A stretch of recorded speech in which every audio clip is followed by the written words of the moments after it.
வணக்கம். பிரதமர் மோடி அவர்கள் 2 நாள் பயணமாக இஸ்ரேல் செல்கிறார்.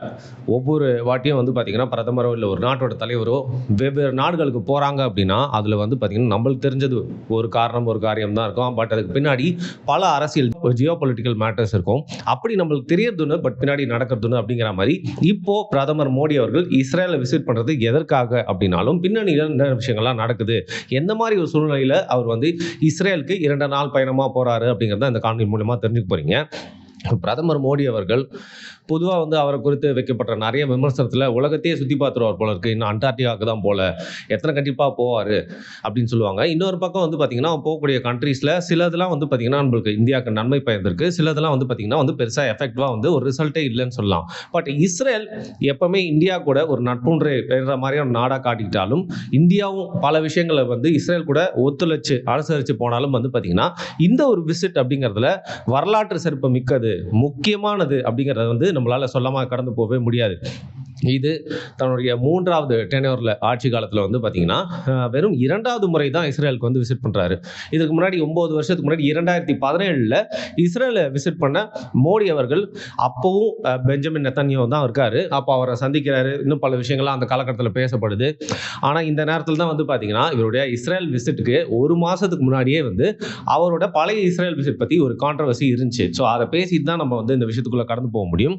குறிப்பா நம்ம எல்லாருமே நிறைய வீடியோஸ்ல பார்த்து சலிச்சு போகாம இன்னும் எவ்வளவு இன்ஃபர்மேஷன் கிடைச்சாலும் எடுத்துக்கிறப்பா அப்படிங்கிற மாதிரி இந்த எஃப்ஸ்டீன் ஃபைல்ஸ் இருக்கு இல்லையா, அதை சம்பந்தப்பட்டு மோடி அவர்களோட பேர் குறிப்பிட்டிருந்துச்சு.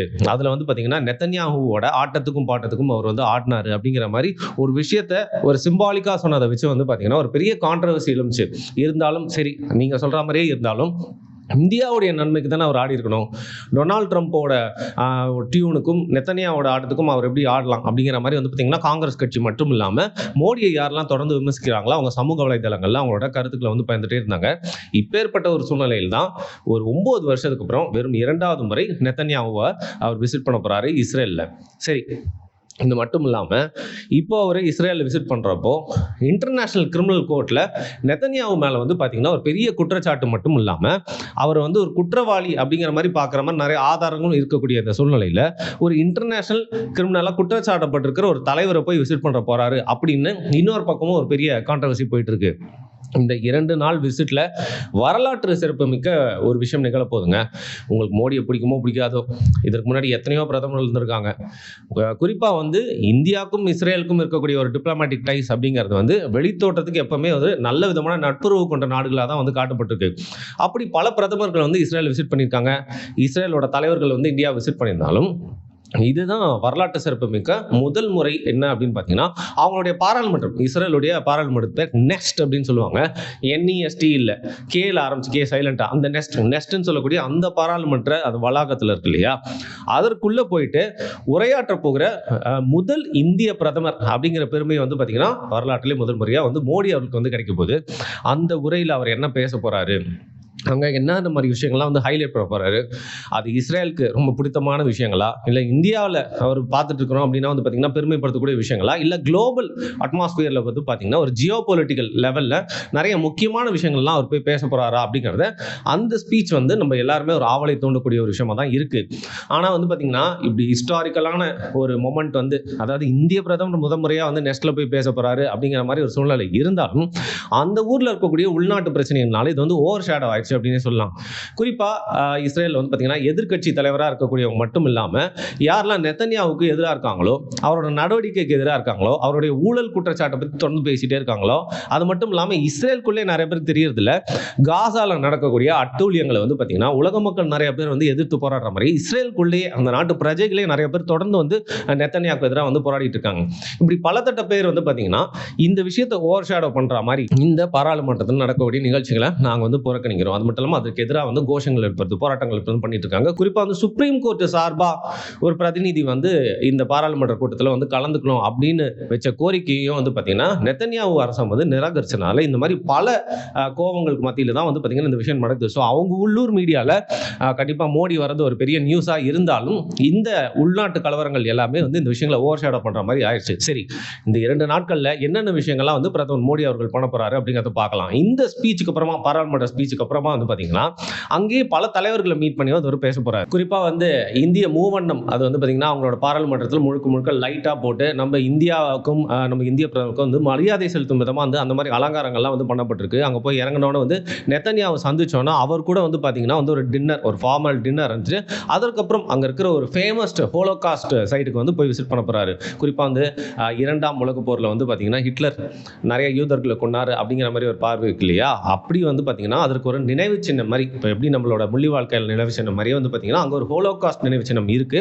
அத போய் பார்த்து அங்க ஒரு அஞ்சலி செலுத்திட்டு, ஒரு மரியாதை செலுத்திட்டு, ஒரு சிம்பாலிக்கா வந்து பார்த்தீங்கன்னா வந்து அந்த ஹோலோகாஸ்ட் சைட்ல இருந்து அடுத்து பல வேலைகள்லாம் வந்து செய்ய போறாரு. அதைத் தொடர்ந்து வந்து பார்த்தீங்கன்னா வந்து ஐசக் ஹெர்சாக் இவர் யாருன்னா இஸ்ரேலோட பிரசிடென்ட்டா இருக்கவரு. இவரை மீட் பண்ணதுக்கு அப்புறமா வந்து நம்ம இந்தியர்கள் தான் வந்து எல்லா ஊர்லயுமே பரவி வாழ்றாங்களா, அப்படி இஸ்ரேல்ல இருக்கக்கூட இந்தியன் டயஸ்போரா வந்து சந்திச்சு அவங்க கூட வந்து பல விஷயங்கள் கலந்துரையாடுறாரு. இதுல குறிப்பா வந்து பார்த்தீங்கன்னா, நெத்தன்யாஹு கூட இருக்கக்கூடிய டின்னர் அப்படிங்கிறது ஒரு ஃபார்மல் டின்னர் சொல்லப்பட்டாலும் ஒரு சீக்ரெட் டின்னர், ரொம்ப வந்து பிரைவேட் டின்னர், நிறைய பேரை சேர்த்துக்காம வந்து பார்த்தீங்கன்னா ரொம்ப முக்கியமான பிரதிநிதிகள் தான் அது வந்து கலந்துப்பாங்கன்னு சொல்லப்படுது. அதற்கப்புறம் நடக்கக்கூடிய விஷயங்கள் தான் ரொம்ப முக்கியமானது. இந்த ஹெக்ஸகன் ஆஃப் அலையன்சஸ் அப்படிங்கிற மாதிரி வந்து பார்த்தீங்கன்னா, பல நாடுகள் ஒன்றாம் சேர்ந்து வந்து டிஃபென்ஸா இருக்கட்டும், டெக்னாலஜியா இருக்கட்டும், இதுல பல விஷயங்களை பகிர்ந்துட்டு ஒருத்தருக்கு ஒருத்தர் வந்து உதவிகரமா இருக்கணும் அப்படிங்கிற மாதிரி வந்து பார்த்தீங்கன்னா ஒரு பெரிய டீல் பேக்லாம் வந்து போட போறாங்க. உதாரணத்துக்கு இப்போ பாக்ஸ் அமெரிக்கானா அப்படிங்கிறது இதற்கு முன்னாடி வந்து பார்த்தீங்கன்னா, இந்த மாதிரியான கண்ட்ரீஸோட ஒரு ஸ்ட்ராட்டஜியா இருந்துச்சு. குறிப்பா அமெரிக்காவை பொறுத்த வரைக்கும் அவங்களுடைய உலக அரசியல் அப்படிங்கிறது டிஃபென்ஸ் அண்ட் ஆயில் இதை வச்சே வந்து முடிவு பண்ற மாதிரியான ஒரு எரா இருந்தது. பட் அந்த இரா இப்போ முடிஞ்சு வந்து பார்த்தீங்கன்னா, பாக்ஸ் சிலிக்கானா அப்படிங்கிற ஒரு ஆர்குமெண்ட்குள்ள வந்து வராங்க. இந்த பாக்ஸ் சிலிக்கானா அப்படிங்கிறது ரொம்ப முக்கியமான விஷயம். என்னன்னு பார்த்தீங்கன்னா, சிலிக்கானா அப்படிங்கிறது வேற எதுவும் இல்லை, இந்த சிலிக்கான் வேலி சிலிக்கான் சொல்றோம்ல. ஸோ இந்த சிலிக்கான் டிஜிட்டல் சிப்ஸ் NVIDIA அப்படிங்கிற ஒரு பெரிய கம்பெனி வந்து பார்த்தீங்கன்னா, இந்த சிப்ஸ்லாம் வந்து உற்பத்தி வந்து செஞ்சுட்டு இருக்காங்க.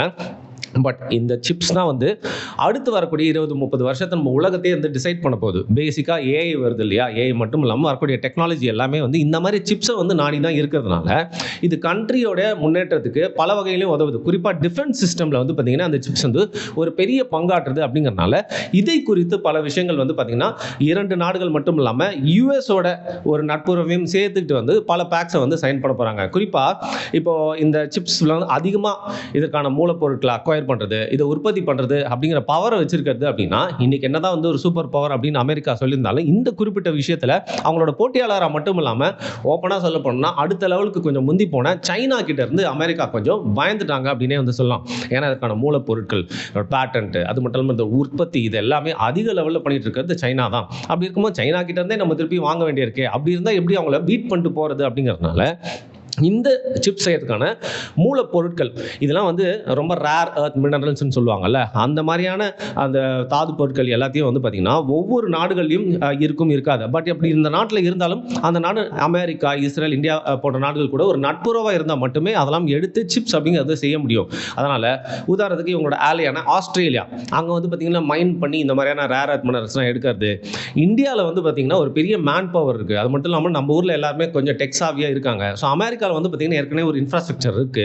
இது மாதிரி ஒவ்வொரு கண்ட்ரியும் இஸ்ரேல் கிட்ட வந்து பார்த்தீங்கன்னா டிஃபென்ஸ் சிஸ்டம்ஸ் இந்த மாதிரி இவங்க எல்லாருமே கூட்டா சேர்ந்து வரக்கூடிய காலங்களில் அந்த பாக்ஸ் சிலிக்கானா அப்படிங்கிற ஒப்பந்தத்தின் பேரில் வந்து இந்த சிப்ஸை நம்ம எப்படி வந்து சைனாவோட டாமினன்ஸ் எடுத்து நம்மளோட நட்பு நாடுகள் கூட வந்து செய்யலாம் அப்படிங்கிற மாதிரியான பல ஒப்பந்தங்களை வந்து போட போறாங்க. அது மட்டும் இல்லாமல் பார்த்தீங்கன்னா Israel India free trade agreement அப்படிங்கிற ஒரு முக்கியமான அக்ரிமெண்ட்டுக்குள்ள வரப்போறது மட்டும் இல்லாமல் ஏற்கனவே அக்ரிகல்ச்சர் ரீதியாக வந்து பார்த்தீங்கன்னா டெக்னாலஜியாக இருக்கட்டும், இல்லை வாட்டர் ரிசோர்ஸ் எப்படி பயன்படுத்துது அப்படிங்கிற மாதிரி பல ஐடியாஸை பகிர்ந்துக்கூடிய ஆல்ரெடி நம்ம பகிர்ந்துட்டு இருக்க இந்தியா இஸ்ரேல் அந்த ஒப்பந்தத்தை வந்து இன்னும் கொஞ்சம் வலுப்படுத்தலாம், ரிலேஷன்ஷிப் வந்து அக்ரிகல்ச்சர் ரீதியாக வந்து இன்னும் அதிகப்படுத்தலாம் அப்படிங்கிற மாதிரி பல ஒப்பந்தங்களும் இதில் வந்து போடப்பட போகுது. இன்னொரு விஷயம், இதில் 2 பிரச்சனைகள் என்ன அப்படின்னு பார்த்தீங்கன்னா வந்து ஒரு பக்கம் காசால நடக்கக்கூடிய அட்டூழியங்கள்லாம் வந்து பார்த்தீங்கன்னா எதிர்த்து கேள்வி கேட்க திராணி இல்லாத மோடி அரசாங்கம் இப்போ இஸ்ரேல் கூட வந்து நட்புறவை நாடி உறவு கொண்டாடுது அப்படின்னு வழக்கமாக பண்ற அரசியல காங்கிரஸும் ஒரு பக்கம் பண்ணிட்டே இருந்தாலும் இன்னொரு பக்கம் நம்மளுக்கு இருக்கக்கூடிய ஒரு சங்கடமான சூழ்நிலை என்னன்னா, என்னைக்குமே நம்ம கூட ஒரு நல்ல நட்புறவு பெருகிட்டு இருந்தா ஈரானுக்கும் அமெரிக்காவுக்கும் இன்னைக்கு வந்து பார்த்தீங்கன்னா வந்து ரொம்ப 8ஆம் பொருத்தமாக போயிட்டு இருக்க இந்த சூழ்நிலையில் இஸ்ரேலுக்கும் ஈரானுக்கும் ஏற்கனவே இருக்கக்கூடிய பகைன்ற சூழ்நிலையில் நம்ம 9 வருஷம் கழிச்சு ஒரு இந்திய பிரதமர் போயிட்டு இந்த மாதிரி அக்ரிமெண்ட்ஸ்லாம் போடுறப்போ நம்மளுக்கும் ஈரானுக்கும் இருக்க நட்புறவில் ஏதாவது பாதகம் ஏற்படுமா அப்படிங்கிற ஒரு பார்வையிலும் பார்க்கப்படுது. எது எப்படியோங்க இவ்வளோ விஷயங்கள் நடந்தால் இந்த 2 நாள் விசிட்டுக்கு அப்புறம் அதோட இம்பாக்ட் என்னவா இருக்க போகுது அப்படிங்கிறத வந்து நம்ம இந்த விஷயம்லாம் முன்னணியில் நடக்குது அப்படின்னாக்கல பின்னணி அரசியல் என்ன அப்படிங்கிறத பொறுத்திருந்து தான் வந்து பார்க்கணும். தேவைப்பட்டா இன்னொரு காணொலியில் இதே தலைப்பில் நான் இது வரைக்கும் சொல்லாத விஷயங்களோட உங்களை வந்து சந்திக்கிறேன். நன்றி.